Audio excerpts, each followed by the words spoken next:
All right, welcome to Steiner Ranch. This is the most popular neighborhood in North Austin. I just did a video that went all through the amenities and the lifestyle, and I got a ton of questions as a result.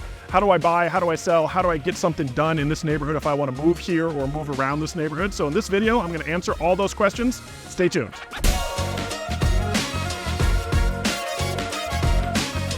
So there were a couple of main categories of questions that I got. The first is, how do I buy a house in Steiner because it's very competitive? So we'll dive into that. Second is, well, I want to sell a house. How do I get top dollar? And then, what if I want to sell a house and buy a house in this same neighborhood? How can that get done? So I'm going to dive into all three of those. But then one of the things that's really unique about this neighborhood is that a lot of stuff happens off market. So I'm going to give you a lot of detail about off-market strategies, what that even means, and how you can find a good deal in Steiner if you go off market. If you love Steiner, which a lot of my clients do, then you're going to understand why other people do as well. And if you don't, I just did a video all about Steiner and the lifestyle amenities, so go check that one out. But the big thing is that once people move here, they don't move away. They don't leave. They move within the community, they might upgrade, but they don't usually leave the area, which is why there's so much demand for housing. So the challenge that brings is that if you're a buyer, it can be tough to find a great house. If you're a seller, it's great for you, but a lot of times those sellers are also then trying to buy as well, so they're kind of getting hit on both sides of it. So what I want to do is I want to really dive into some of the strategies, starting with the buyer's perspective on how to get a great deal in Steiner Ranch. Here's the first challenge for a lot of buyers in a high demand neighborhood like Steiner. A lot of the best transactions, the best houses, they actually happen off market. So what's that really mean? So when I'm working with a buyer client, we don't just sit waiting for something to come on the market. We actually proactively go out and look for people who might be willing to sell their house, or people that have planned to sell their house in a few months, but they haven't actually sold it yet. So we use some predictive AI to try and guess who might be willing to sell. We reach out to the seller, we talk to them directly and see if we can put something together. So when you're kind of using that strategy though, you got to be a little more patient. A lot of the best deals in Steiner are not going to be turnkey homes. There's a lot of homes that were built in the 2000s and the 90s that might need a few updates. So let me show you what I'm talking about. All right, so this house is a great example of what a good deal in Steiner could look like. So this is a 2008 build. It's about 2,600 square feet, and it's pretty much all original. So if you're looking at it from a buyer perspective, you look at it and say, okay, here's things that I would need in order to kind of bring this house up to modern standards. Or if you're looking at it and you were going to sell this house in Steiner, I would look at how can I modernize it to appeal to as many buyers as possible. And that's kind of the two spectrums we're looking at. When you're looking at a buyer getting a deal, you're probably going to get the best deal on a property that hasn't been updated. But if you're a seller, you're going to get the most money if you do some updates. So if I was looking at this kitchen, from a seller's perspective, and I was talking to my client about it, I would probably reface these cabinets. I would have them painted, refinished. I would redo this flooring, probably make the flooring consistent throughout, because those are the types of things that buyers are going to be looking at. If I'm talking to my buyer about this, I would look at this and say, this house is great because it is absolutely livable right now. You can move in tomorrow. And then you could do some updates over time if you wanted to start updating the property. One of the questions that always comes up with our sellers in this type of situation though is, sounds like a lot of work. How am I going to pay for it? Those types of things. So we have a concierge program that we use with our sellers that actually covers the cost of these types of updates and remodels, and then you just pay it back at closing. So that can be a great option too if you're trying to get top dollar and you've got a house that's more like this one.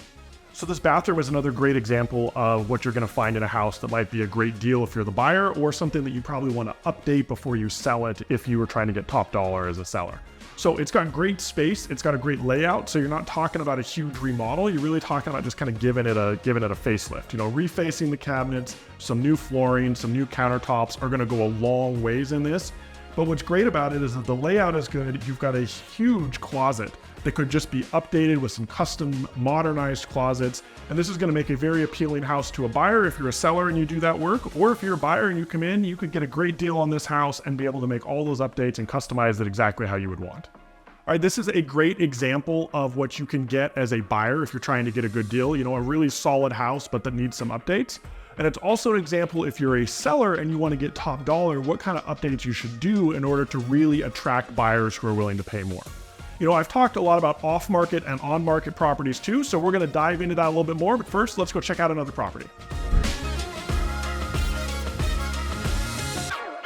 I've been talking a bit about the on-market strategy versus the off-market strategy. And where the off-market strategy can really play an advantage is if you want to buy a house, but you also have a house to sell. So we're in a beautiful $1.5 million house. And if I'm the seller of this house, I'm going to be hesitant to take an offer from a buyer who needs to sell their own house in order to buy this one, because I'm going to be sitting around waiting for them to sell their house and not getting exposure on the market that I could be.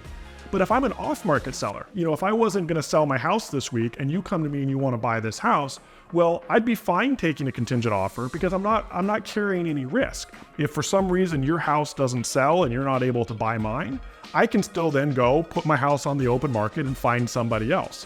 So it's those types of strategies and those types of reasons that make the off-market strategy a really great way to get a good deal on a house, whether you're trying to just buy your primary house, your first one, and you don't have to sell something, or if you're trying to buy a house and you got to sell your house first. All right, I get asked all the time, does adding a pool to my house increase the value? Well, there's no easy TikTok answer to that, because it really depends. People like houses with pools and they will pay more for a house with a pool, but they probably won't pay how much it will cost you to put a pool in right now. So this pool would probably cost me $100,000 or $150,000 to put in. Would people pay that much more for it? Probably not. But is it going to be easier to sell, and am I going to enjoy the house more because of this pool? Absolutely. You got a house like this, you need to sell it. So how do we make it easy to sell this house? Make it as easy as hanging out by the pool all day. Well, so what I want to do is I'm going to walk you through how we helped our Steiner client sell their house for more than the neighbors got, even though our client wasn't even in town during the whole prep process. So let me walk you through what we did.